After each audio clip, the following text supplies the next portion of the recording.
Anderson Eleanor ajusta légèrement sa posture, les doigts effleurant le bois lisse et poli du banc en chêne sous ses mains. Ses yeux se fixèrent sur l'homme qui se trouvait devant le tribunal, les lettres ERS gravées sur son uniforme, l'identifiant comme faisant partie du système judiciaire qu'elle connaissait si bien. Une pression familière grandit dans sa poitrine, la douleur crue et inévitable de la déception. Une âme de plus piégée dans l'entrelac d'un système qui semblait consommer des vies entières sans pitié. Mais cette fois, l'impact fut plus profond, plus personnel. Lorsque l'accusé fut escorté dans la salle, elle reconnut immédiatement le contour du visage et la façon dont l'homme inclinait la tête, maintenant menotté aux poignets et aux chevilles. Ce n'était pas seulement une autre affaire pour Eleanor, c'était James Anderson, son James. Sa respiration se coupa un instant, tandis que de vieux souvenirs presque oubliés refaisaient en surface. Ils étaient plus que des connaissances. Ils étaient des fragments d'une histoire qui signifiait autrefois tout. Elle pouvait presque entendre les rires résonnants des après-midi d'été où ils pédalaient ensemble dans les rues poussiéreuses de Hammond, en Louisiane. L'odeur des magnolias semblait envahir la salle lorsqu'elle se souvint des conversations secrètes sous le grand arbre du jardin où ils avaient promis que, quoi qu'il arrive, ils seraient toujours là l'un pour l'autre. Maintenant, ces promesses semblaient un murmure lointain au milieu du poids des chaînes qui le retenaient. Mais l'homme qui se trouvait devant elle n'était plus le garçon de ses souvenirs. Ses épaules affaissées racontaient des histoires de défaites silencieuses, et les rides de son visage portaient les années d'une vie qui ne pardonnait pas. Pourtant, ses yeux restaient les mêmes, ses yeux profonds, pleins d'une intensité qui l'avait toujours fait croire que James pouvait supporter n'importe quoi. Le marteau dans sa main semblait plus lourd que jamais, et pour la première fois dans sa carrière, Eleanor hésita. Le monde autour d'elle semblait se réduire, comme si les murs du tribunal se refermaient sur elle, écrasant sa capacité à raisonner.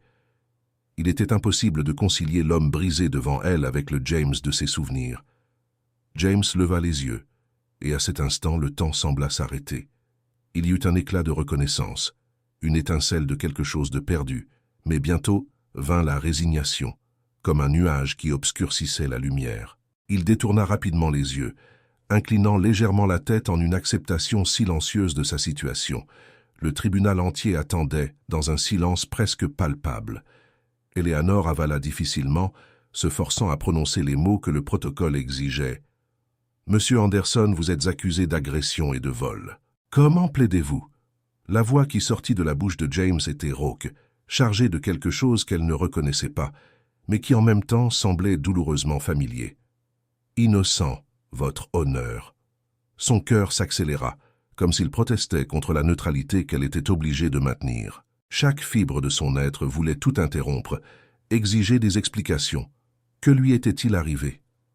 Comment leur vie, si entrelacée, s'était éloignée au point de se retrouver maintenant de côté opposé d'une salle de tribunal? Mais elle ne pouvait pas céder. En tant que juge, son rôle était de veiller à la justice, et cela exigeait de la maîtrise de soi. « Procédez !» ordonna-t-elle, d'une voix ferme qui ne reflétait pas le tumulte intérieur. Le procureur commença à présenter sa déclaration d'ouverture, mais Eleanor avait à peine pu entendre. Son esprit était à 1000, des fragments du passé rivalisant avec le poids du présent. Ce n'était pas seulement une autre affaire, c'était James, le garçon qui avait partagé avec elle des secrets et des rêves, qui l'avait fait croire en des choses qu'elle ne savait même pas qu'elle désirait. D'une certaine manière, Eleanor devait séparer le passé et le présent avant que les lignes ne se confondent complètement. Mais la tâche semblait impossible. Alors que le tribunal poursuivait son cours, son esprit vagabondait. Elle revint à Hammond, en Louisiane, bien avant les vêtements noirs et le marteau dans ses mains. Elle et James avaient grandi non très éloignés l'un de l'autre, mais dans des mondes complètement différents. La maison d'Eleanor était modeste, avec une clôture blanche récemment peinte, tandis que celle de James, au bout d'une route de terre entourée de champs, était marquée par l'usure des années de négligence.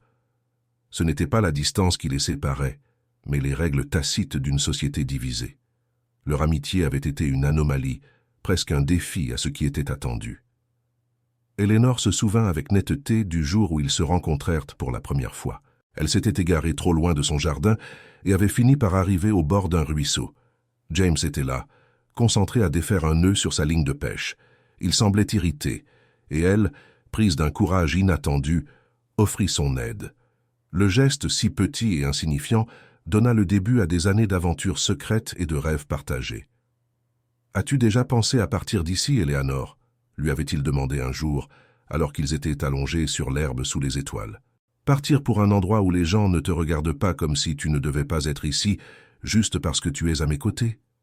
Elle avait ri à l'époque, rejetant l'idée comme une fantaisie enfantine, mais James ne plaisantait pas.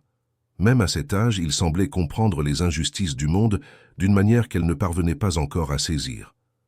Malgré les rires, les regards complices et les moments de bonheur, il y avait toujours un poids invisible sur eux. Leur lien était un défi à l'ordre des choses, et cela attirait des regards, des murmures et la désapprobation des deux côtés. Chaque interaction portait en elle la tension d'un monde qui ne les acceptait pas ensemble, mais ils avaient persisté, du moins jusqu'à ce que la pression devienne trop grande pour être supportée. Alors, un jour, tout changea. Ce fut durant l'été précédant le lycée, lorsque Eleanor fut prise au dépourvu par le regard fulgurant de son père en la trouvant assise avec James sur la véranda. Sa voix résonna avec la froideur de l'autorité. « Eleanor, entre maintenant. » Elle hésita, le cœur partagé entre l'obéissance et la loyauté, tandis que James restait immobile, les épaules raides, mais le visage serein. « Vas-y, » dit-il, avec un calme qui semblait teinté d'acceptation. « On se verra plus tard. » Mais en réalité, ils ne se revirent jamais plus, du moins pas de la manière qu'ils avaient imaginé auparavant. Son père, inflexible, interdit toute proximité avec James et, comme s'il obéissait à un destin inévitable, la famille de James déménagea rapidement. Eleanor, dévastée, se lança dans ses études avec une détermination féroce, comme si elle pouvait compenser la perte par des réussites. Son ambition la mena au-delà des limites de Hammond, dans les salles d'une faculté de droit, où elle poursuivit inlassablement des idéaux de justice et d'égalité. Mais aussi fort qu'elle tenta d'enterrer le passé, James ne quittait jamais complètement son esprit.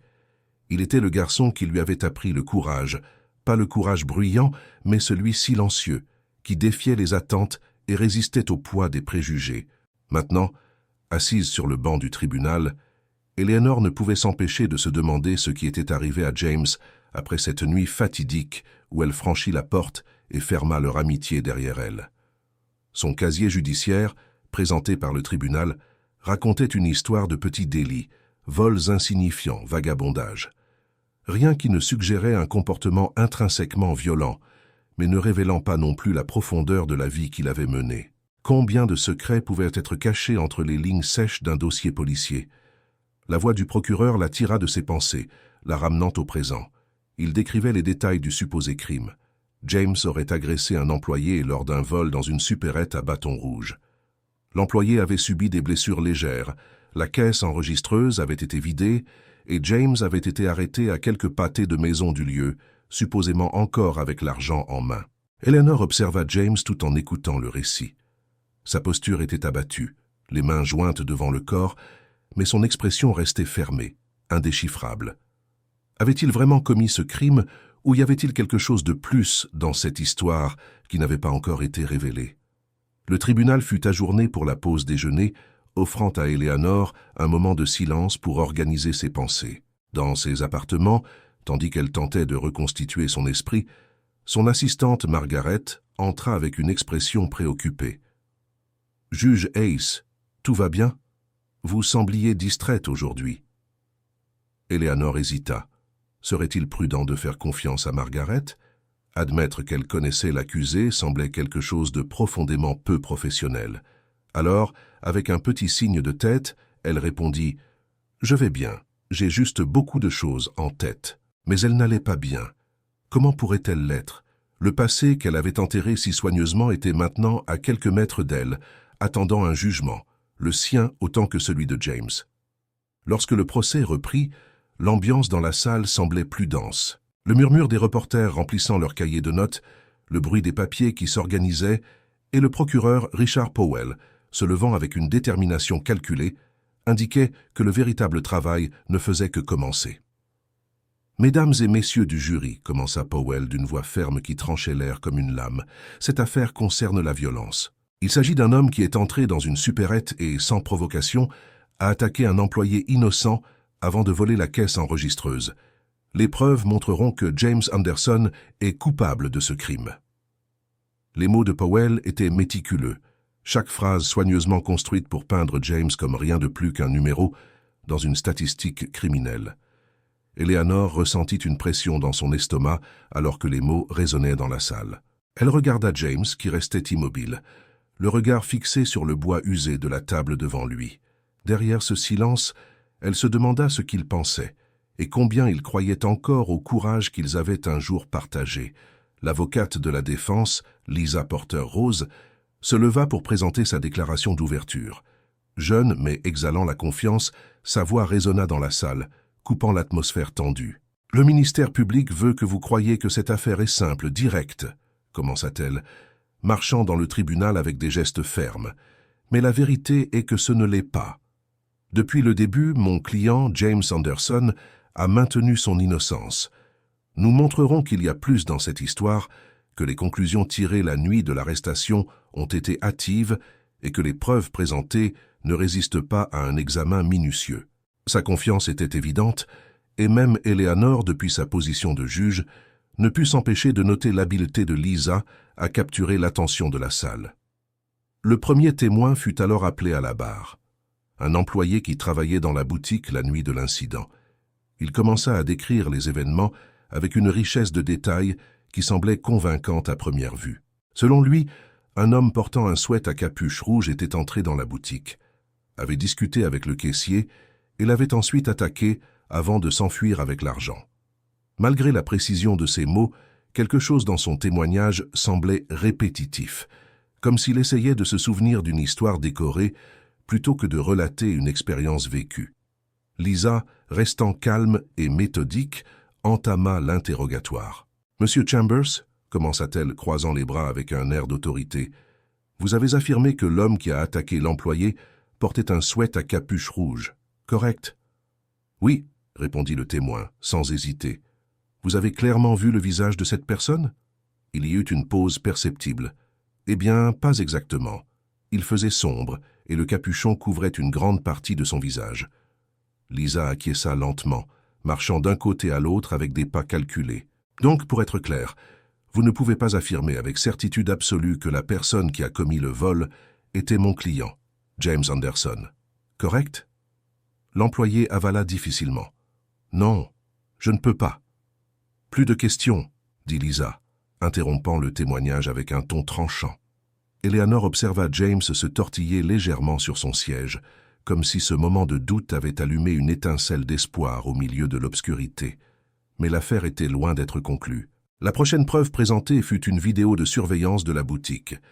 L'enregistrement, cependant, était loin d'être clair. Granuleux et mal éclairé, il montrait une silhouette portant un sweat à capuche rouge entrant dans la boutique, se déplaçant rapidement vers le comptoir et disparaissant peu après du cadre. Le ministère public insista que la personne dans la vidéo était James, mais la mauvaise qualité des images rendait impossible toute identification concluante. Eleanor se pencha légèrement en avant, étudiant l'enregistrement avec attention pendant qu'il était reproduit. Ses yeux cherchèrent une caractéristique qui pourrait lier ou défaire James de cette silhouette. « Cela pourrait-il vraiment être lui ?» pensa-t-elle, tandis que la silhouette dans la vidéo attrapait quelque chose au comptoir avant de disparaître de l'écran. L'enregistrement se termina brusquement, laissant un vide inconfortable dans le récit présenté par l'accusation. La défense se fondait principalement sur l'alibi fourni par James. Il affirmait qu'au moment du crime, il rentrait chez lui à pied après avoir rendu visite à un ami. Cependant, l'ami, pour des raisons propres, refusa de témoigner, invoquant la peur de représailles au sein de la communauté. Lisa argumenta que l'absence d'un témoin volontaire n'invalidait pas l'alibi de James, mais le jury semblait sceptique, leur visage reflétant des doutes à mesure que le procès avançait. Assise sur le banc, Eleanor sentait le poids de sa position. En tant que juge, son rôle était d'être impartial, un symbole de justice. Mais à chaque instant qui passait, son esprit était inondé de souvenirs. Il était impossible de ne pas se rappeler le garçon qui avait un jour été son ami le plus proche, quelqu'un qui l'avait fait voir le monde d'une manière différente. Maintenant, ce même garçon ou du moins l'homme qu'il était devenu, se tenait devant elle, attendant qu'elle décide de son destin. Maintenant, cet ami d'enfance était un homme luttant désespérément pour sa liberté, et Eleanor se voyait comme le dernier obstacle entre lui et un destin qui semblait déjà tracé. Lorsque le tribunal fut suspendu à la fin de la journée, Eleanor resta assise sur le banc. Ses doigts traçaient inconsciemment les bords du marteau en bois, à la recherche d'une clarté qui ne venait pas.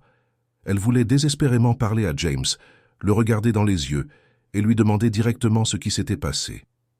Mais cela était impossible.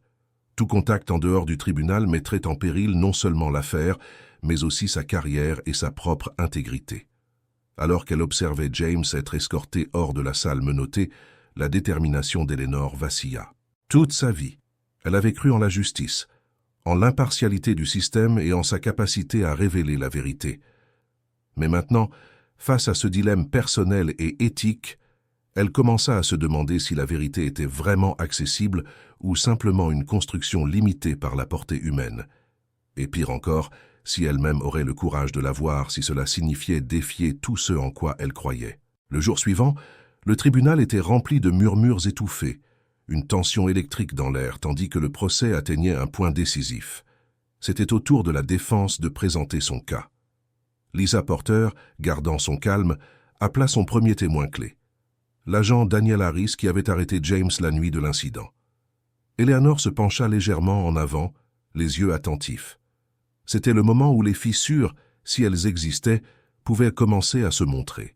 Harris, un homme corpulent avec des traits rigides et un comportement confiant, prit position. Lisa l'aborda avec des pas fermes et contrôlés, son calme contrastant avec l'aura intimidante de l'agent.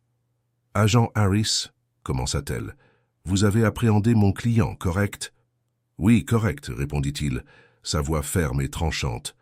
Vous avez déclaré dans votre rapport que M. Anderson marchait à 2 pâtés de maison de la scène du crime lorsque vous l'avez arrêté. Est-ce exact? » « Oui, confirma Harris sans hésiter. Et qu'est-ce qui vous a amené à croire qu'il était le suspect? » Il y eut une pause avant que Harris ne réponde. Il correspondait à la description. Un homme noir d'environ 40 ans, portant des vêtements sombres. Les sourcils de Lisa se levèrent légèrement, son expression mélangeant surprise et calcul. Compris. Vêtements sombres. Mais le suspect dans la vidéo de surveillance a été décrit comme portant un sweat à capuche rouge. Avez-vous trouvé un sweat à capuche rouge en possession de M. Anderson lors de sa fouille? Harris hésita un instant avant de répondre. Non, mais il aurait pu le jeter. Lisa fit un pas en avant, sa présence presque tangible. Compris. Et vous, ou tout autre agent, avez-vous effectué une recherche dans la zone environnante pour localiser ce supposé sweat à capuche rouge? La mâchoire de Harris se contracta visiblement. Nous n'avons pas eu le temps. Il a été arrêté rapidement. Alors, permettez-moi de clarifier, continua Lisa, sa voix devenant plus incisive. Vous avez arrêté mon client sur la base d'une description vague et sans aucune preuve physique directe le liant à la scène du crime? Le silence qui suivit fut presque assourdissant. Harris semblait mal à l'aise, et Eleanor remarqua quelques membres du jury échangeant des regards incertains. Lisa ne perdit pas l'occasion de presser davantage. « Agent Harris, monsieur Anderson a-t-il dit quelque chose au moment de l'arrestation? A-t-il protesté? A-t-il allégué son innocence ?» Harris, déjà visiblement tendu, répondit « Oui, il a dit qu'il était innocent, mais nous avons suivi le protocole. » Lisa répéta le mot avec une intonation de scepticisme. « Protocole. » Elle fit un petit pas en arrière, se tournant vers le juge. « Plus de questions, votre honneur. » Le tribunal était en effervescence lorsque Harris quitta le banc, sa crédibilité visiblement ébranlée. Eleanor sentit le poids de chaque mot. Ce n'était pas seulement un procès pour James, mais pour un système qui semblait prêt à le condamner sur la base de suppositions. Sa respiration était plus lourde, chaque battement de son cœur faisant écho au dilemme moral qui semblait grandir à chaque instant. Cependant, la défense ne s'arrêta pas là. Lisa présenta son prochain témoin, un expert en analyse vidéo. L'analyste, avec une approche méthodique et professionnelle, examina la vidéo de surveillance présentée par l'accusation. Il expliqua au jury que, basé sur la taille et la constitution physique de la personne dans la vidéo, il n'y avait aucun moyen définitif de confirmer qu'il s'agissait de James. De plus, Il souligna que le tampon de date et d'heure de la vidéo avait été modifié à un moment donné, soulevant des doutes sur l'authenticité de l'enregistrement. Le procureur tenta rapidement de rejeter le témoignage comme spéculatif, mais il était évident que le jury était agité. Eleanor pouvait également sentir le poids de cette nouvelle information. Une ombre de doute planait sur la salle, et elle savait qu'une fois planté, ce doute serait difficile à éradiquer. À mesure que la journée touchait à sa fin, Eleanor ne pouvait plus ignorer le compte à régler qui se dressait devant elle, non seulement pour James, mais pour elle-même et le système qu'elle représentait. James eut enfin l'opportunité de témoigner en son propre nom. Lisa l'avait averti des risques de monter sur le banc, mais il insista, déterminé à être entendu. Les chaînes à ses poignets tinrent légèrement lorsqu'il se leva et marcha jusqu'à la position de témoin. Lorsqu'il commença à parler, sa voix, basse et contenue, portait une sincérité brute qui traversait la salle. « J'ai commis des erreurs dans ma vie, dit-il, regardant directement le jury. J'ai pris de mauvaises décisions et fait confiance aux mauvaises personnes. Mais je n'ai pas commis ce crime. Cette nuit-là, je rentrais simplement chez moi, m'occupant de ma vie, lorsque les policiers m'ont arrêté. Ils n'ont pas posé de questions. Ils ont simplement décidé que je correspondais à la description. » Sa voix vacilla légèrement, mais il continua. « J'ai passé toute ma vie à lutter pour être vu comme quelque chose de plus que les suppositions que les gens font sur moi. Mais je suis fatigué. Je veux juste que la vérité compte. » Les mots de James flottèrent dans l'air, chargés d'un appel qui transcendait l'affaire. Ce n'était pas seulement une demande de justice, c'était un cri d'humanité. Eleanor sentit sa gorge se serrer, l'émotion s'infiltrant dans sa façade contrôlée. Regardant le jury, elle réalisa une mixture de sentiments, doute, empathie et la lutte interne de chaque juré contre des préjugés et des suppositions qu'il ne savait peut-être même pas qu'il possédait. Le procès atteignait son climax. Le dernier jour, la tension dans la salle était palpable, alors que les arguments finaux étaient présentés. Le procureur s'appuya sur les preuves circonstancielles, demandant au jury de faire confiance au système et à ses conclusions. Lisa, quant à elle, fit appel directement au cœur des jurés, leur demandant de regarder au-delà de la surface, de considérer les lacunes dans l'affaire et de voir l'homme en jugement comme un être humain, pas seulement un nom dans un procès. Eleanor écouta chaque mot avec attention, gardant son visage impassible, mais son esprit courait. Son rôle était clair. Elle ne pouvait pas influencer la décision du jury. Cependant, elle savait que si le verdict laissait des failles, la responsabilité de garantir la justice retomberait sur elle. Ce poids semblait grandir à chaque seconde. Les heures de délibération du jury furent longues et chargées d'attentes. Le tribunal se vidait et se remplissait tandis que les gens étirèrent les jambes ou échangèrent des murmures. James resta assis calmement, les mains jointes devant lui. Il regardait Eleanor avec une constance qu'elle ressentait profondément.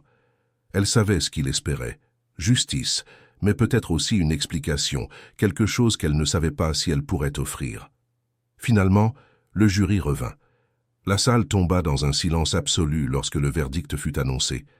Dans l'affaire de l'État de Louisiane contre James Anderson, nous considérons l'accusé. Il y eut une pause qui sembla durer une éternité. Non coupable. La salle explosa dans un mélange de soupirs de soulagement, de murmures et même de quelques applaudissements isolés.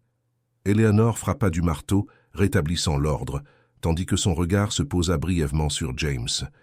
Ses épaules s'affaissèrent, comme si un poids immense avait été enlevé, mais son expression resta contenue, presque stoïque. Il avait gagné sa liberté, mais Eleanor savait que la victoire avait un coût, une marque invisible qui le suivrait pour toujours. « Monsieur Anderson, dit Eleanor, sa voix ferme, vous êtes libre de partir. » Avec cela, elle clôtura la séance et le tribunal commença à se vider. Alors que les gens sortaient, Eleanor resta assise, observant James signer ses papiers de libération. Pendant un instant, il sembla qu'il partirait sans dire un mot, mais ensuite il se retourna et marcha en sa direction. La salle était presque vide maintenant, à l'exception de quelques employés rangeant des papiers et Margaret ramassant des dossiers. James s'arrêta à quelques mètres du banc, son expression prudente, mais chargée d'émotion. « Vous ne me devez rien, dit-il doucement. Mais j'aimerais savoir pourquoi vous n'avez rien dit. Vous me connaissiez, Eleanor ?» Eleanor sentit sa gorge se serrer. Les mots semblèrent bloqués. « Je ne pouvais pas, répondit-elle enfin. Si j'avais dit quelque chose, j'aurais pu compromettre l'affaire. Je devais être juste. James l'étudia un moment, son expression alternant entre douleur et compréhension. « Juste », répéta-t-il avec un ton de résignation. « C'est la chose que le monde n'a jamais été pour des gens comme moi. » Elle acquiesça lentement, sentant le poids de sa critique. « Vous avez raison, » admit-elle. « J'aurais voulu en faire plus à l'époque. J'aurais voulu en faire plus maintenant. » James soupira, et la tension dans ses épaules sembla diminuer. « Nous étions des enfants, » dit-il. « Nous ne savions rien du monde, mais maintenant vous savez, n'est-ce pas ?»« Je sais, » répondit Éléanore, sa voix ferme mais chargée de tristesse. « Et je suis désolé. » Il fit un léger signe de tête puis se retourna, marchant en direction des portes du tribunal. Son dos était droit, la posture de quelqu'un qui, même marqué par la vie, ne se laissait pas briser. Éléanore l'observa disparaître par la porte, sachant que, bien que la justice ait prévalu ce jour-là, les blessures du passé et du présent auraient encore besoin de temps, peut-être une vie entière, pour cicatriser. Éléanore resta assise dans le tribunal vide, entourée par le silence qui semblait amplifier le poids de ses pensées. Les mots de James résonnaient encore dans son esprit, chaque syllabe chargée d'une vérité qu'elle ne pouvait ignorer. Elle avait respecté la loi, mais la loi en elle-même était insuffisante. Le procès n'était pas seulement une question de verdict ou de preuve, c'était un reflet de quelque chose de plus grand, d'un système qui façonnait des vies avec une indifférence impitoyable. Alimenté par des préjugés, des failles et des injustices qui souvent échappaient aux mains qui tentaient de le réparer. Toute sa carrière, Éléanore avait cru que le système était un pilier de justice, une balance capable d'équilibrer la vérité et la conséquence. Mais l'affaire de James avait défié cette croyance de manière irréversible. Elle réalisa que la justice n'était pas seulement l'acte de suivre des règles, c'était aussi l'effort constant de réformer et d'humaniser un système conçu pour être distant, froid et souvent cruel. Ce n'était pas seulement un jugement, c'était un appel à l'éveil. Alors que les ombres de la nuit commençaient à envelopper la salle, Éléanore sentit un changement intérieur. Sa position n'était pas seulement un symbole de pouvoir, mais une opportunité, une plateforme à partir de laquelle elle pourrait tenter de faire une différence. Le marteau dans sa main n'était pas seulement un instrument pour imposer la loi, c'était aussi une responsabilité d'essayer de garantir que la loi serve les gens de manière juste et compatissante. Lorsqu'elle se leva enfin et qu'elle quitta le tribunal, le soleil couchant projetait de longues ombres sur les marches en marbre, comme s'il reflétait la transition d'un jour marqué par des décisions difficiles. Chaque pas qu'elle faisait était accompagné d'un silence introspectif. Le monde autour d'elle semblait inchangé, mais quelque chose en elle avait changé pour toujours. Éléanore fit une promesse à ce moment-là, une que seule elle pouvait entendre. Le passé était immuable, mais l'avenir restait à écrire. Elle ne pourrait pas effacer les douleurs que James avait affrontées, ni les injustices qu'il avait subies. Cependant, elle pourrait faire tout son possible pour garantir que l'avenir offre plus que de vaines promesses de justice. Elle savait que le chemin serait difficile, peut-être même impossible. Le système ne changeait pas facilement, et les préjugés qui le soutenaient étaient anciens et profondément enracinés. Mais Éléanore savait aussi qu'elle ne pouvait pas ignorer ce qu'elle avait appris. Elle devait cela à James, au garçon qui un jour lui avait enseigné le courage, et à elle-même, pour honorer la promesse d'un monde où la vérité compte vraiment. Alors que les lumières de la ville commençaient à s'allumer, illuminant les rues qu'elle connaissait si bien, Éléanore marchait déterminée, le cœur lourd mais résolu. Ce n'était que le début d'un nouveau type de lutte, pas contre des personnes, mais contre le propre système qui, pendant si longtemps, avait ignoré ceux qu'il jurait protéger.